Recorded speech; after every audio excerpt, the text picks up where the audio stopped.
Hi, welcome to Exploring the Illusion of Free Will. My name is George Ortega, and today we're going to talk about free will and the purpose of consciousness. It's going to be a bit of like a kind of like esoteric, complicated show. It's not like a straightforward thing, but it should be fun. My co-host Enel is not here, as you'll see. He's not going to be here like the next show or the show after that, and he'll return after that for at least another 3 shows. So, all right, let's get right into this. Here's the idea. Well, no, first I want to define, as I usually do, what we tend to mean when we say we have a free will, and why this show is so important, because it really is.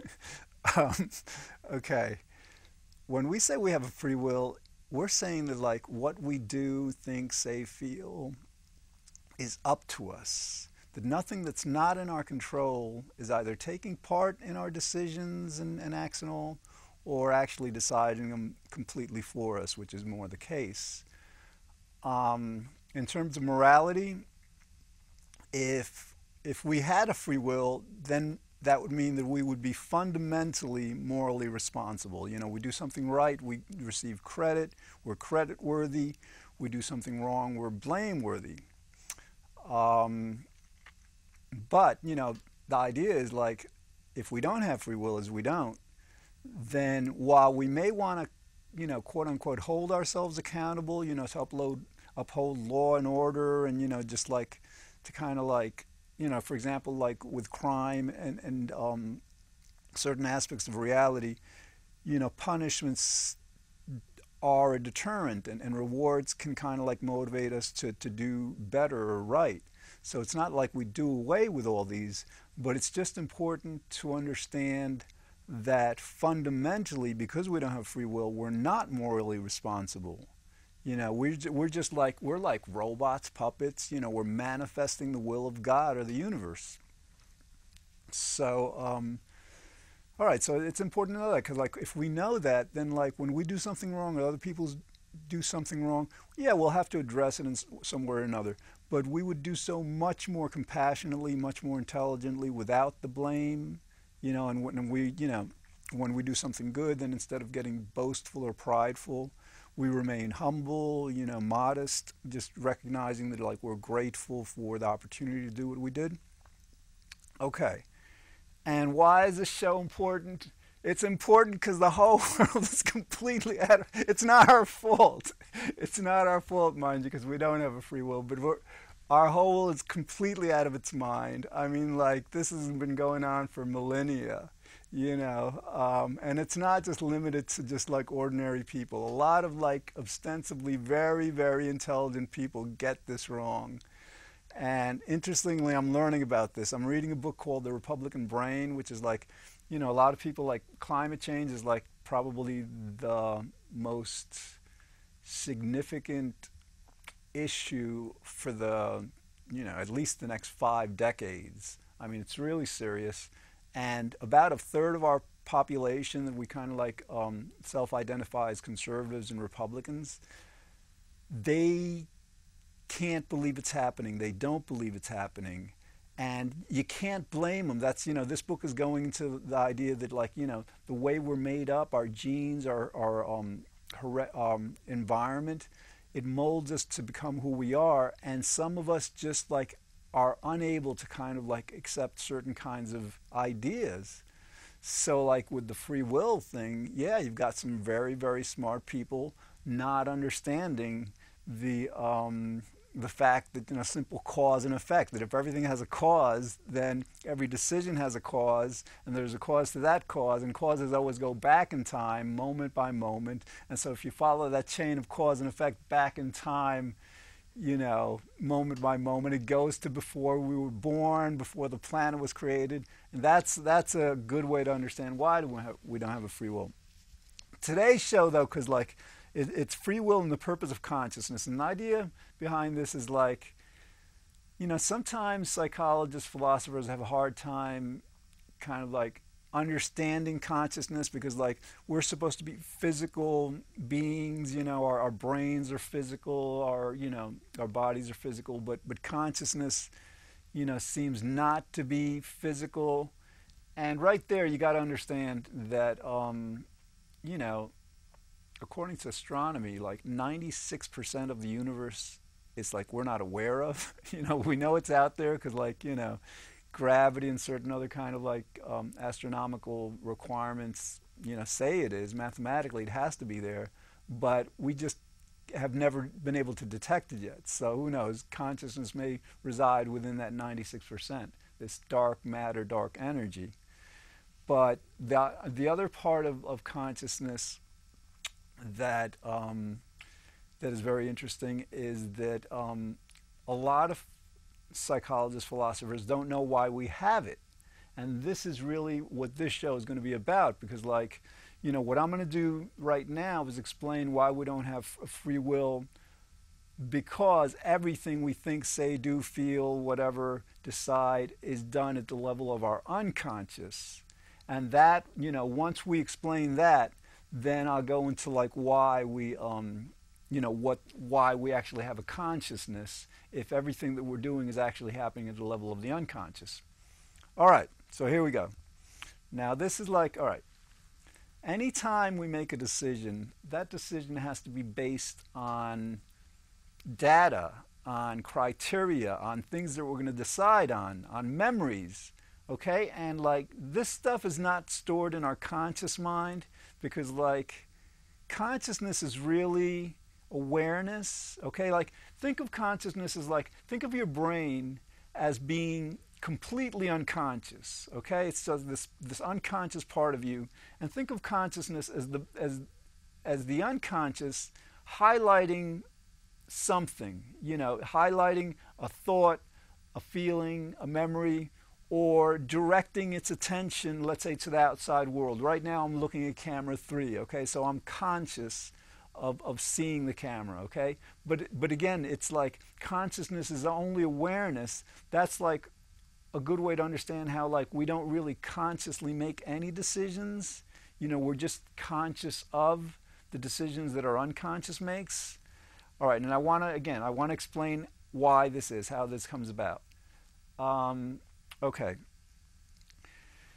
So, all right, you've got all of the data upon which we base a decision. Let's say we want to decide what movie to go to, okay? We've got to know what's playing. We got to know where the theater is. We got to know what time it's playing. We got to know, you know, we have to know these things and like in order to make the decision. And these things are stored at the level of the unconscious. Again, we're not aware of this stuff all the time, because we can't be. We're only aware of like 1, 2, maybe 3 things at most at a time. Okay? So, all right, so all this stuff upon which we're going to base our decision as to which movie we're going to see is in our unconscious. Okay, and you know what else is in our unconscious? The process by which we decide. In other words, like the principles, like our morals, our ethics. Is the movie that we're going to see, is it something that's going to like offend our morality? Is it something that that is going to be, let's say we want to be, we want to learn, we want to be, you know, instructed. Is it going to teach us something? Is it going to entertain us? Does it break our moral code? Is it going to be something that we're going to enjoy? Okay, so these are kind of like the principles by which we decide.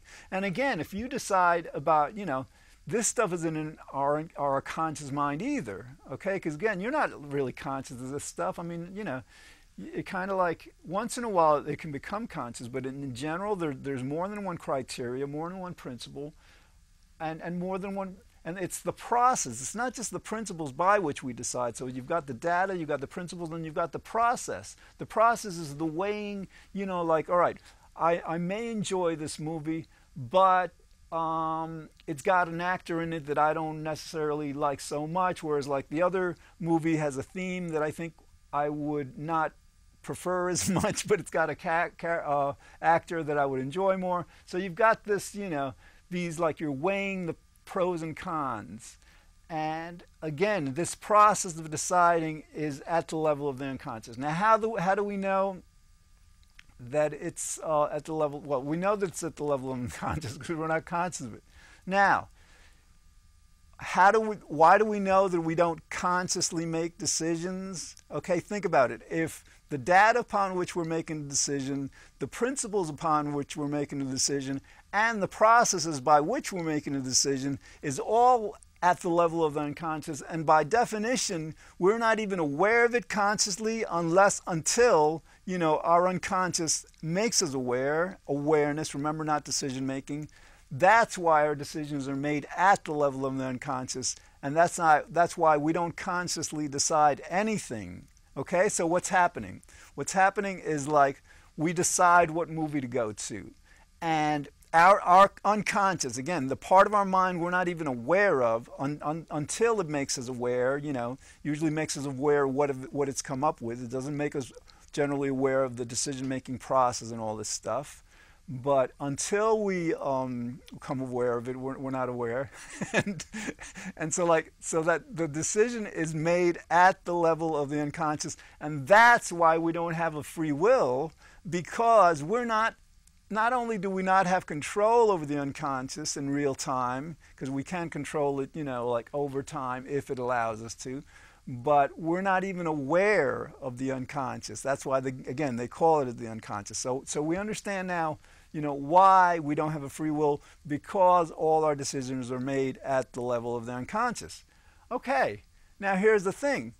It's not just all our decisions. Everything we do, think, feel, whatever, is just like kind of like processed or decided at the level of the unconscious. Then we become aware of it. We might become aware of a feeling, a thought, a decision, whatever, and then we become conscious of it.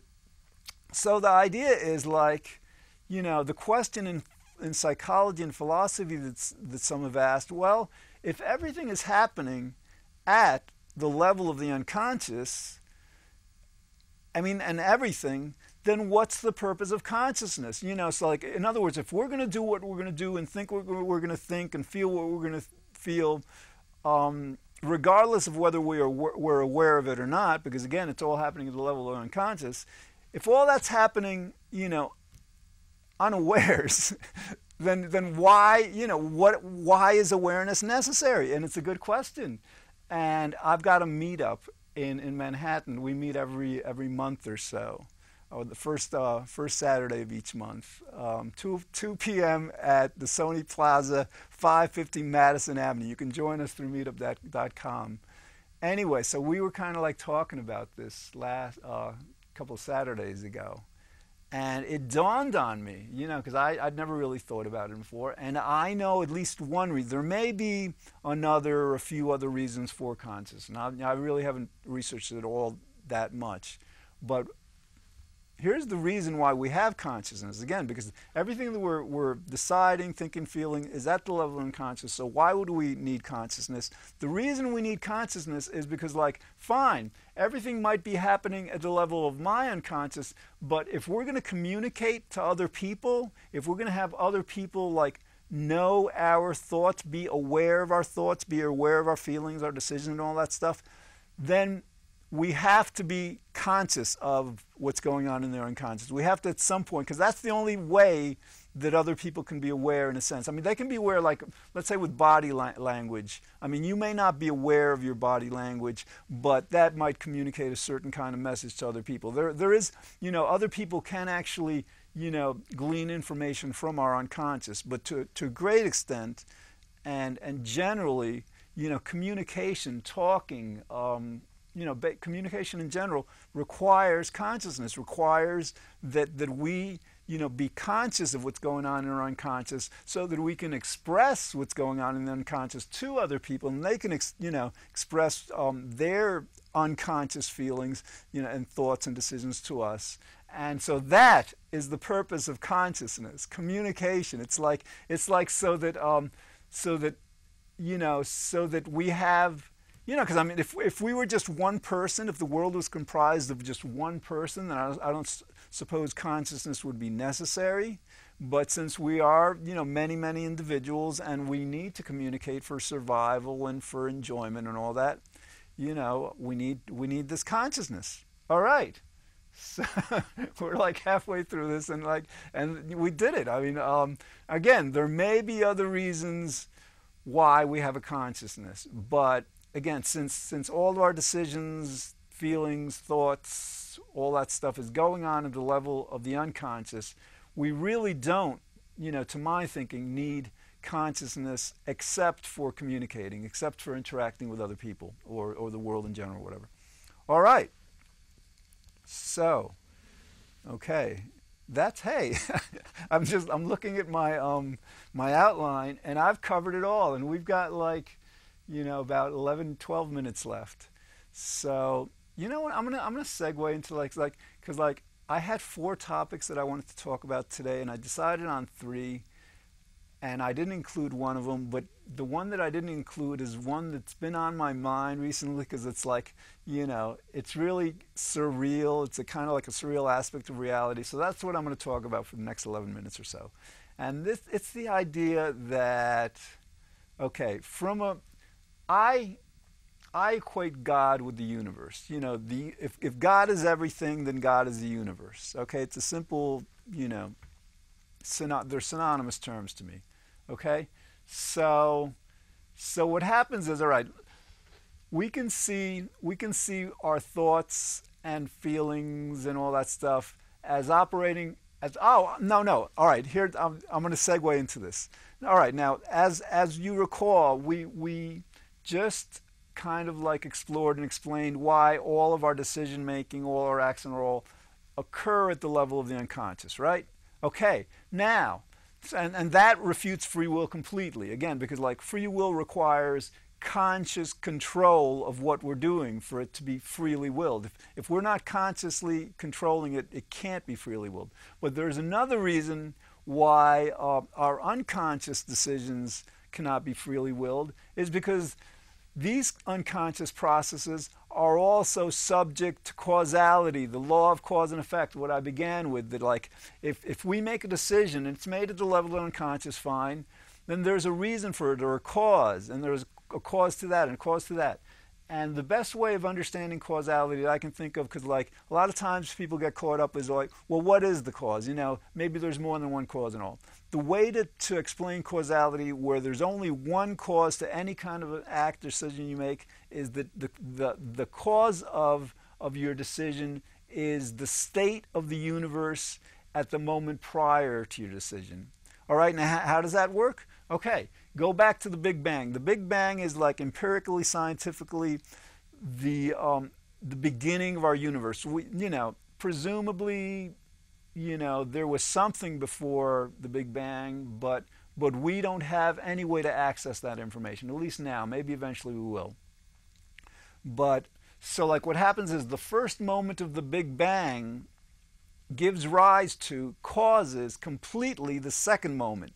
And we know that, unequivocally, because the universe, if we're taking the universe its entirety, the state of the universe at the first moment is the only thing that can cause the state of the universe at the next moment. Naturally, we're also including, the forces of nature, the momentum created by the bang, the gravity, all whatever forces existed. So you have, all right, the first moment of the Big Bang, causes the second moment. The second moment causes the third of the state of the universe. The third moment of the universe causes the universe at the state of the universe at the fourth moment. All right, and if you've got, basically what you have is the universe evolving moment by moment, kind of like state by state. It's a state by state evolution. And so like it leads up to the present. So now that's taking the causality from the beginning and following it to the present and then into the future, right? But you can do the same thing going back. So any kind of decision that our unconscious makes, has as its cause the state of the universe at the moment immediately preceding the decision. And the cause, the complete, most comprehensive general cause of that state is the state of the universe at the moment preceding that. And what caused that? The state of the universe preceding that. So again, so you've got this causal regression this time, cause and effect regressing backward in time to at least the Big Bang. And so that tells you, that's another reason why, free will is impossible. If you have everything that's happening right now, every decision you make, the complete, result, causal result of what happened at the Big Bang, naturally, you know, it's not a free will decision. It's completely destined, fated, compelled. You know, it's necessary. Okay, so how do we get to connect this? I want to connect this to God. All right, again, if we define God as everything, then God is the Big Bang. Okay, God is the universe. God is everything. So what I'm trying to communicate is like, right now you're listening to me, right? And the thoughts that you're having while you're listening to me are also the result of this causal regression going back to the Big Bang.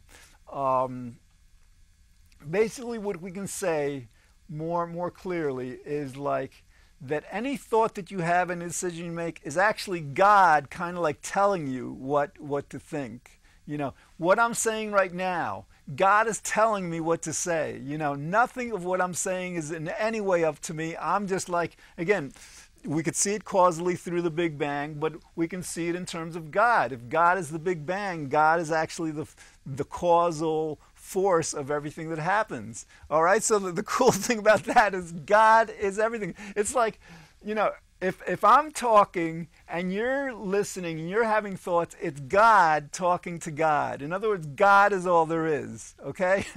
And I mean, one way I've done shows about this, I'm going to do more, because the reason I go through these religious kind of explanations is because, you know, 80% of people are religious. I mean, I was raised religiously. You know, I don't buy into stuff like, you know, God pulling a rib out of Adam, you know, the first man, and making a woman with it. I don't buy some of the mythology of religion, but, you know, the idea that everything is God makes sense to me, you know, because it's just another way of describing the universe or reality. So I mean, that's the surrealistic part of reality. Everything is God. All is God. I mean, like, everything you're thinking, feeling, you're going to say, you're doing, what you did yesterday, everything that anyone else does, everything feels, it's all God doing everything. And so naturally, you know, we're not, the important thing to remember is we're not the deciding part of God. In other words, let's say God is my body, okay? And I'm my hand, okay? So my hand might pick this up, right? But my hand didn't decide to pick it up. It was like my brain or whatever. Ultimately, it's God with this, you know, unconscious causal thing anyhow. But so the idea is like, we're all God. We're all a part of God. We're just not the part of God that decides anything. Or another way of saying it is like, we can actually really describe this whole free will thing as saying that God doesn't have a free will either in real time at the present moment. Because think about it, I mean, another way that we tend to define God is that God is omniscient. He knows everything, okay? And kind of makes sense that if you are everything, you have to know everything. That kind of makes sense to me. So here's the thing. If God knew everything at the time of the Big Bang, he knew what this process of cause and effect would lead to moment by moment, you know, state of the universe by state of the universe, up to the present moment. So he knew not only what everyone would be thinking, saying, feeling, doing in the present, he would presumably, ostensibly know what he was going to be doing, you know, at the moment, whatever. So in other words, like, because God knew at the Big Bang what would happen, what he would be deciding to make me say, to make you hear and think and all and do, at any given moment, you know, at this moment now, 13.7 billion years after the Big Bang, then we can't technically say that God has a free will in real time either. God's will is completely compelled by God at the time of the Big Bang as our will, okay? Which is an interesting thought. Okay, so yeah, I mean, that's it amazes me, you know, it really is amazing, because like, I think our world, you know, our world is in trouble with climate change. I mean, people don't want to look at it because it is, you know, we tend to be very, very kind of like present focused, you know, we don't think about the future much. And this is, you know, I mean, we had Katrina in 2005, we had Irene a few years later, we just had Sandy. There was a tsunami that hit Indonesia in 2004 that killed 400,000 people. you know, and again, it's going to get worse and worse. And one of the reasons the show is very important is that as our world gets more and more challenged with our future, decade by decade, you know, year by year, whatever, you know, people are going to tend to want to blame people. You know, we're going to blame, you know, industry, the oil industry, and you know, to a certain extent, they are the cause of a lot of what's happening, but they don't have a free will either. So, what my point is, like, to the extent that our world understands that nothing is up to us, that everything's completely causal, completely determined by God, by the Big Bang, and that we're all God, we're all really a part of God, but just not really the part of God that decides anything. We can move into the future with much less acrimony, hostility, competition, blaming, aggression, and all, you know, because that's, you know, we had, you know, people forget, you know, we had this world war around 1945, and then we had another world war in, you know, around 1918, 19 and all. And, you know, you would think that we'd evolved, you know, much more beyond there over these last decades, that we're much better people, and, you know, world war wouldn't be possible now. But I don't know. I mean, if you think about how we treat farm animals, how we absolutely torture them, and again, I'm not blaming us because we don't have a free will, but we absolutely torture them. I mean, there's no other way to describe it. And we've been doing this for like over 100 years, and it's worse now than it's ever been. So that, you know, that gives you pause to think that, like, whatever we can do to make our world more intelligent, sane, and peaceful is going to help us in the future. You know, it's going to help us avoid the mistakes we made. You know, and then, you know, I got to do shows on this. Why would God, you know, cause this stuff to happen? I mean, if God is all powerful, the only power, why would God cause anything negative, harmful, hurtful, you know, to happen at all? And I try to explain this by saying, well, God made a mistake. I like to see God as good. I don't like to see God as evil, you know. But anyway, we're running out of time, so I will see you next time on Exploring Illusion of Free Will. Thanks for watching.